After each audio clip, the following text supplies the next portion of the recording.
ખાડિયા વિસ્તારમાંથી રથયાત્રાને લગતા ખૂબ જ મોટા સમાચાર આવી રહ્યા છે। ગજરાજા આઉટ ઓફ કંટ્રોલ છે, કાબૂમાં નથી।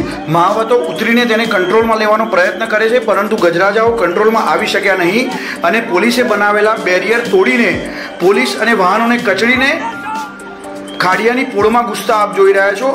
આપ દ્રશ્યો જે જોઈ રહ્યા છો તેમાં ગજરાજા કંટ્રોલમાં નથી અને ખાડિયાની પોળમાં ઘૂસી રહ્યા છે।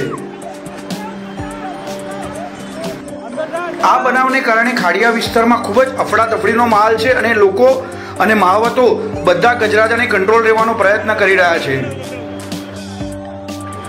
દિવ્ય બ્રહ્માસ્ત્ર ન્યૂઝ।